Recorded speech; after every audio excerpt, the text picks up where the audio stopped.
سورۃ الزخرف 25واں پارہ ہے، آیت نمبر 16۔ اعوذ باللہ من الشیطان الرجیم، بسم اللہ الرحمن الرحیم۔ ام اتخذ مما يخلق بنات واصفاکم بالبنین۔ صدق اللہ العظیم۔ اللہ جل شانہ سمجھانے کے لیے فرماتے ہیں کہ اللہ ہی وہ ذات ہے جس نے تمہارے لیے کشتیوں کا نظام چلایا، سواریوں کا نظام چلایا، چوپاؤں کا نظام چلایا، جس سے مختلف قسم کے فائدے حاصل کرتے ہو۔ جب اللہ اس نظام کے چلانے میں تنہا ہے تو چاہیے یہ کہ عبادت میں بھی اسی کو تنہا معبود مان لیا جائے۔ لیکن اللہ جل شان نے فرمایا، عجیب بات یہ ہے کہ ان لوگوں نے اللہ کے پیدا کیے گئی مخلوق کو اسی کے بندوں میں سے اس کا حصہ قرار دیا، یعنی انہوں نے اللہ کے بندوں میں سے انتخاب کر کے اللہ کا درجہ دے کے اس کی عبادت شروع کی، تو یقیناً یہ انسان کا بہت بڑا ظلم ہے اور یہ ناشکری ہے۔ اس سے آج کی آیت مبارکہ میں ان لوگوں کے بارے میں بیان کیا جاتا ہے جو قرآن کے اولین مخاطب جو مکہ کے لوگ ہیں، جن کو بتایا جاتا تھا کہ اللہ وحدہ لا شریک ہے، تو وہ اللہ کے لیے بیٹیاں ثابت کرتے ہیں کہ فرشتے اللہ کی بیٹیاں ہیں، اور ان بیٹیوں کو اللہ کا درجہ دے کے اس کی عبادت کرتے رہتے ہیں۔ اس سے اللہ فرماتے ہیں، ام اتخذ مما یخلق بنات واصفاکم بالبنین، کیا اللہ جل شانہ نے بنا لی ہے اپنی تخلیق کردہ پیدا کردہ چیزوں میں سے بیٹیاں، واصفاکم بالبنین، اور تمہیں چنا ہے بیٹوں کے ساتھ؟ یہ تقسیم تم نے کہاں سے کر لی؟ اس کائنات کے نظام میں تم نے اللہ کے لیے بیٹیاں ثابت کر دی اور اپنے لیے بیٹے ثابت کر دیں۔ عجیب لوگ ہو، اللہ کے حق میں ایسا فیصلہ کرتے ہو۔ وَإِذَا بُشِّرَ أَحَدُهُمْ بِمَا ضَرَبَ لِلرَّحْمَنِ مَثَلًا، حالانکہ ان کا اپنا حال یہ ہے کہ خود جب ان کو خوشخبری سنا دی جاتی ہے اس چیز کے ساتھ جو یہ رحمان ذات کے لیے مثال بیان کرتے ہیں، یعنی جو بیٹیاں یہ اللہ کے لیے ثابت کرتے ہیں، ان کو پیغام دیا جاتا ہے کہ اللہ نے آپ کو بیٹی نصیب فرمائی ہے، اس کے ہاں بیٹی پیدا ہو جاتی ہے، اس کا اپنا حال یہ ہوتا ہے ظل وجہہ مسودہ، اس کا چہرہ کالا سیاہ پڑ جاتے وہ کظیم، اور یہ گھٹ رہا ہوتا ہے۔ تو تم نے اللہ کے لیے ایسی چیز ثابت کر دی جس کو خود اپنے لیے برداشت کرنا یہ بھی گوارا نہیں کرتے ہو۔ خود تو بیٹیوں کے بارے میں اتنے تنگ دل کہ ان کے وجود کے اپنے لیے باعث آر سمجھتے ہو، یہاں تک کہ قرآن نے بیان فرمایا کہ یا تو ذلیل ہو کے اس بچی کو زندہ رکھ کے وقت گزارو، ام یدسہ فی التراب، اور یا یہ کہ اس کو زندہ زمین کے اندر گاڑ دو۔ تمہارا اپنا مزاج تو یہ ہے بچی کے حق میں، اسے اس معاشرے کے اندر یہی حال تھا، بیٹے پر خوشیاں مناتے تھے، اور جب بیٹی کی خوشخبری دی جاتی تھی تو پھر اس کو اپنے لیے باعث عار سمجھتے تھے، اور دل میں یہ غم کھا جاتا، اور ایسا بھی ہوتا کہ پھر گھر بھی نہیں آتا تھا ایسا بندہ۔ ابو حمزہ نامی شخص کے بارے میں آتا ہے، اللہ نے اس کو بیٹی دے دی، اس کو پتہ چلا، اس نے گھر ہی چھوڑ دیا، اور رات بھی اپنے پڑوس کے اندر گزارتا تھا، گھر ہی نہیں آتا تھا۔ تو اس کی بیوی نے کچھ اشعار کہہ دیے ہیں اور کچھ باتیں سمجھا دی، اس کا خلاصہ یہ تھا کہ کیا یہ بندہ اپنا گھر چھوڑ چکا ہے اور رات اپنے پڑوس کے اندر گزار رہا ہے صرف اس وجہ سے کہ اس کو بیٹی دی گئی ہے؟ اس میں ہمارا کیا قصور ہے؟ اگر تو بیٹے کا متلاشی ہے تو ہماری مثال تو کھیتی کی ہے، زمیندار کھیتی کے اندر جو بیج ڈالے گا تو وہی بوئے گا بس، اور اسی بونے کے بعد وہ اس طرح فصل حاصل کرے گا۔ اگر تمہیں بیٹے کی ضرورت تو بیٹے والا بیج بو ڈالے تو تجھے بیٹا مل جائے گا۔ مطلب یہ کہ اس میں عورت کا کیا قصور ہے، تم گھر چھوڑ بیٹھے ہو؟ اور آج بھی ہمارے معاشرے کے اندر ایسا ہی ہے، اور اللہ معاف کر لے، مرد تو مرد، بعض اوقات گھر کی عورتیں بھی اس کو پسند نہیں کرتے ہیں، حالانکہ اپنی ہی جنس ہے، اپنی ہی ذات ہے۔ یہ ہمارے معاشرے کا وہی غلط رواج ہے، وہی غلط رسومات ہے جو زمانے جاہلیت سے یہ باتیں چلی آ رہی ہے۔ کسی کو بتانے میں بھی شرم آتے ہے کہ اللہ نے مجھے بیٹی دے دی، بیٹا دے تو سب کو بتاتے رہتے ہیں، حالانکہ ہم تو اپنی ذات کے اعتبار سے کسی چیز کے لائق ہی نہیں ہے، یہ تو اللہ کا فضل ہوتا ہے کہ اللہ عطا فرما دیتے ہیں۔ ورنہ اس سے پوچھے جو بے اولاد ہوا کرتا ہے، جو ساری زندگی سے سوچ اور فکر میں گزار دیتے، کاش ایک بیٹی ہی ہوتی، کم از کم میری اولاد تو ہوتی، اور جس کو اللہ عطا فرماتے تو وہ شرمندہ ہوتا ہے۔ اس لیے اللہ فرماتے ہیں عجیب بات ہے، اور وہ مخلوق اومن ينشأ فی الحلیہ، کہ جس کی نشوونما کی جاتی ہے زیورات کے اندر، وہو فی الخصام غیر مبین، اور وہ بات چیت کرنے میں، مراد لڑائی جھگڑے سے آپس میں بات چیت ہوتی رہتی ہے، تو وہ جھگڑا کرنے میں غیر مبین، واضح نہیں ہوتے۔ عام طور پر بھائی بہن کے آپس میں جب بات چیت بڑھ جائے تو بہن بات میں کمزور ہوتی ہے،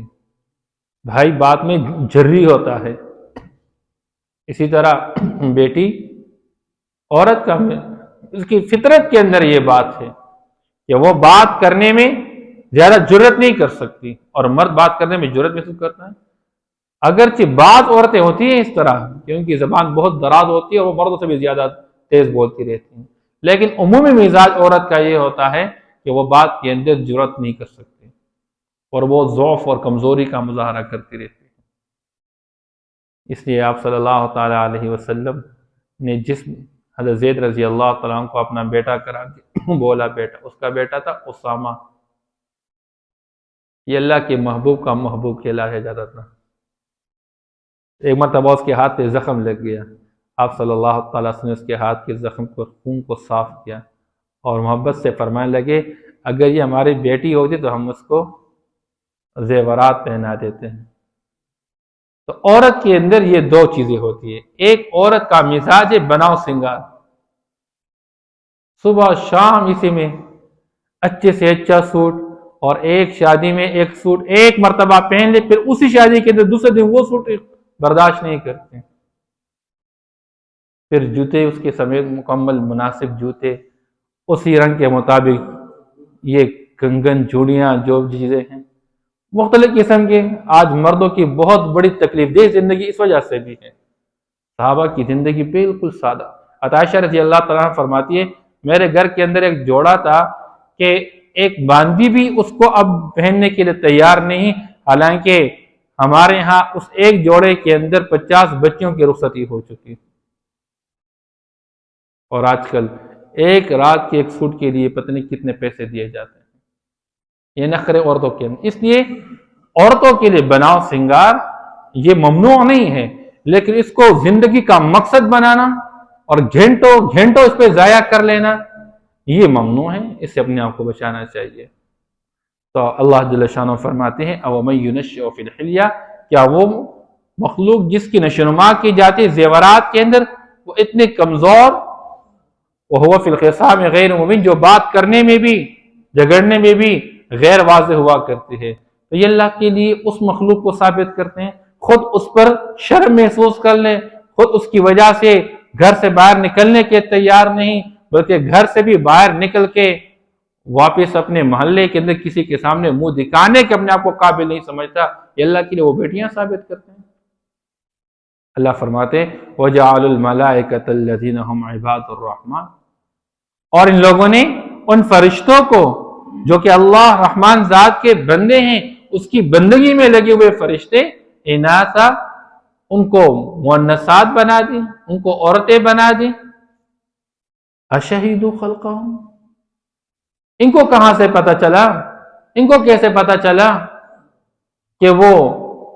مذکر نہیں مؤنث ہے، وہ مرد نہیں عورتیں ہیں؟ فرشتوں کے بارے میں ان کو یہ علم کہاں سے حاصل ہو گیا؟ کیا یہ لوگ ان کی تخلیق کے وقت حاضر تھے، موجود تھے؟ یہ کہتے رہتے تھے ہاں ہمیں پتہ ہے کہ وہ مؤنثات ہیں، وہ عورتیں ہیں۔ کیوں جی، کہاں پتہ چلا آپ کو؟ جی ہمارے آباء و اجداد سے ہم نے سنا ہے، ہمارے آباء و اجداد اس طرح کہتے رہتے تھے۔ اللہ فرماتے ستکتب شہادتہم ویسألون، آج کے دن ان کی یہ جو گواہی ہے یہ لکھی جا رہی ہے۔ ویسألون، اور ان سے اس گواہی کے بارے میں پوچھا جائے گا۔ یہ جو بات کہہ رہے ہیں، جو اللہ جل شانہ پر جھوٹ باندھ رہے ہیں کہ فرشتوں کو اللہ کی بیٹیاں قرار دے رہے ہیں، ان کو مؤنثات ثابت کر رہے ہیں، ان سے اس کے بارے میں پوچھا جائے گا کل قیامت کے دن۔ وَقَالُوا لَوْ شَاءَ الرَّحْمَنُ مَا عَبَدْنَاهُ، اور یہ جو شرک میں لگے ہوئے انسان، اللہ کو چھوڑ کے اللہ کے غیر کی عبادت میں لگے ہوئے لوگ، انہوں نے ایک اور بات کر دی۔ اور بات کیا کہہ دی؟ یہ جو ہم ان اپنے معبودان کی عبادت کرتے رہتے ہیں اللہ کے سوا، تو یہ اللہ کی چاہت اور رضا کے ساتھ ہم کرتے ہیں۔ کیسے پتہ چلا تمہیں؟ وہ جی بات یہ ہے، اگر اللہ نہ چاہتے تو ہمیں پکڑ لیتے، ہمیں زبردستی روک لیتے۔ اب جب اللہ ہمیں زبردستی روک دینے، اس کا مطلب ہے کہ اللہ اس پہ راضی ہے۔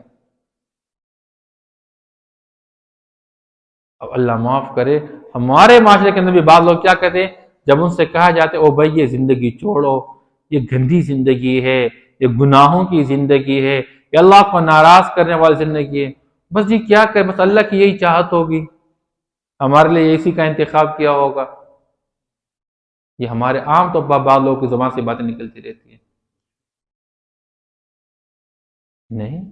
اللہ تو نہیں چاہتے کہ میرا بندہ ناکام ہو جائے، اللہ تو چاہتے ہیں کہ میرا بندہ کامیاب بن کر میرے پاس آ جائے، اسی کے لیے پیغمبر بھیجا، اسی کے لیے قرآن کو نازل فرمایا۔ تو یہ لوگ بھی کہتے ہیں کہ ہم یہ اپنے معبودوں کی اللہ کے سوا جو عبادت کرتے ہیں یہ اس وجہ سے کرتے ہیں، اگر اللہ چاہ لیتے تو ہمیں زبردست روک لیتے۔ وَقَالُوا شَاءَ الرَّحْمَنُ مَا عَبَدْنَاهُمْ، اگر رحمان ذات چاہ لیتے تو ہم ان معبودان کی عبادت نہ کر لیتے، لیکن جب ہم کر لیتے اس کا مطلب یہ کہ اللہ اس پہ راضی ہے، یہ اللہ کی چاہت ہے۔ اللہ فرماتے مَا لَهُمْ بِذَلِكَ مِنْ عِلْمٍ، کوئی دلیل نہیں ان کے پاس اس بات پہ، رحمان ذات کی چاہت کہاں سے ہے؟ وہ اپنے شریک کو برداشت نہیں کرتا۔ آج دنیا کا ایک کمزور انسان جس کا ابھی تذکرہ کیا گیا، وہ اپنے شریکی حیات کے ساتھ کسی اور کو برداشت اپنے علاوہ برداشت نہیں کرتا، تو اللہ جل شانہ اس طرح کو پیدا کرنے والے ہیں۔ اللہ نے قرآن پاک کے اندر اس شرک کی مذمت بیان کرنے کے لیے اتنی بات کہہ دی ہے۔ ایک بندہ ہوتا ہے، اس کا اپنا ایک غلام ہوتا ہے۔ آج کے زمانے کے غلام تو چوڑے نہیں ہیں، ہم یوں کہہ سکتے ہیں جیسے ہمارے پاس آج کے زمانے کے اندر میرے گھر کا ایک ڈرائیور ہے، میرے گھر کا ایک گیٹ کیپر ہے، میرے گھر کا ایک باورچی ہے، اور اگر میرے ساتھ گھر میں رہتے ہوئے وہ ہمارے ساتھ شریک بننے کی کوشش کرے میرے مال کے اندر، میری جائیداد کے اندر، ہم راضی ہوں گے اس بات پہ؟ تو کون ہے یہ بات کرنے والا؟ جائیداد تو چھوڑے، ایک گاڑی میں شریک کرنے کے لیے تیار نہیں ہوتے ہیں، ایک چھوٹے سے پلاٹ میں شریک کرنے کے تیار نہیں ہوتے۔ تو جب خود تیار نہیں ہو اپنے ساتھ شریک بنانے کے، کیوں اللہ کے ساتھ شریک ٹھہراتے؟ تو اللہ فرماتے ہیں ان کی اس بات پہ کہ اللہ کی چاہت کی وجہ سے ہم ایسا کرتے، اگر اللہ نہیں چاہتے تھے، اللہ پاک زبردست سے کسی کو نہیں روکتے۔ فمن شاء فلیؤمن ومن شاء فلیکفر، جو چاہے تو ایمان لے آئے، جو چاہے تو کفر پہ رہے۔ اللہ نے انجام بیان کیا، دنیا میں اللہ نے لا اکراہ فی الدین، دین میں اللہ نے کسی پر جبر قائم نہیں کیا ہوا ہے، اللہ نے اختیار دیا ہوا ہے، عقل دی ہے انسان کو، اسباب ہدایت بھیج دیے ہے، پیغمبر بھیج دیا، قرآن کو نازل فرمایا، علماء کو اللہ نے ذمہ داری حوالہ کی، اس امت کو ذمہ دار بنایا، گھر گھر پہ آج لوگ جا کے سمجھا رہے ہیں بات کو۔ اللہ نے اختیار دیا ہوا ہے، اپنی اختیار۔ تمہیں کون کہتا ہے کہ روزانہ صبح سویرے ناشتے کے اندر خواہ آپ نے فلاں فلاں چیزیں کھانی ہیں؟ روزانہ قطاریں لگتی ہوتی دکانوں پہ، روزانہ قطاریں لگتی ہے ہوٹلوں پہ، تمہیں کون کہتا ہے کہ جاؤ فلاں جگہ کا کھانا اچھا ہے وہاں سے کھانا لے لو، فلاں جگہ کے کپڑے اچھے وہاں سے کپڑے، فلاں جگہ سے جوتے اچھے ملتے ہیں وہاں سے لے لو، اور ہزاروں ہزاروں روپیہ لگاتے رہتے ہو؟ یہ داعیہ کہاں سے پیدا ہو جاتا ہے؟ تمہارے دل میں یہ داعیہ کیوں پیدا نہیں ہوتا کہ اٹھو صبح سویرے مسجد کی طرف جاؤ، مؤذن کی اذان کی صدائیں لگتی رہتی ہے، میں نے مسجد کی طرف جانے میں نماز پڑھنی ہے؟ تمہارے دل کے اندر یہ داعیہ کیوں پیدا نہیں ہو رہا کہ اٹھو آج پورا دن گزر گیا، میں نے قرآن کو ہاتھ نہیں لگایا، میں قرآن پڑھ لوں؟ کیوں یہ داعیہ پیدا نہیں تھا کہ میں نے اللہ کا ذکر نہیں کیا، میں اللہ کا ذکر کر لوں؟ کہ تمہاری اپنی رغبت اور چاہت دنیا کی چیزوں کی طرف چل پڑی ہے، یا تو وہ تمہارے لیے پورا کرنا آسان، اور چاہت دین کی طرف ہے نہیں، لہذا نماز کے لیے اٹھنا اور قدم اٹھانا بھی مشکل ہو گیا ہے۔ اس لیے اللہ جل شانہ فرماتے ہیں اس بات پہ ان کے پاس کوئی دلیل انہم الا یخرصون، بس یہ تک کی باتیں کرتے رہتے، یہ اٹکل کی باتیں ہیں، حقیقت اس کی کوئی نہیں ہے۔ ام اتخذ مما يخلق بنات واصفاكم بالبنين، یا بنا لی ہے اس نے اپنی پیدا کردہ چیزوں میں سے بیٹیاں، واصفاكم بالبنين، اور چنا ہے تم کو بیٹوں کے ساتھ، وَإِذَا بُشِّرَ أَحَدُهُم بِمَا ضَرَبَ لِلرَّحْمَنِ مَثَلًا، اور جب ان میں سے کسی کو خوشخبری دی جاتی ہے اس چیز کے ساتھ جس کے اللہ کے لیے مثال بیان کرتے ہیں، ظَلَّ وَجْهُهُ مُسْوَدًّا،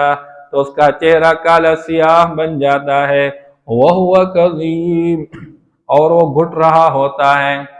أَوْ مَن يُنَشَّأُ فِي الْحِلْيَةِ وَهُوَ فِي الْخِصَامِ غَيْرُ مُبِينٍ، کیا وہ جس کی نشوونما کی جاتی ہے زیورات کے اندر اور وہ لڑائی جھگڑے میں غیر واضح ہوتی ہے، وَجَعَلُوا الْمَلَائِكَةَ الَّذِينَ هُمْ عِبَادُ الرَّحْمَنِ إِنَاثًا،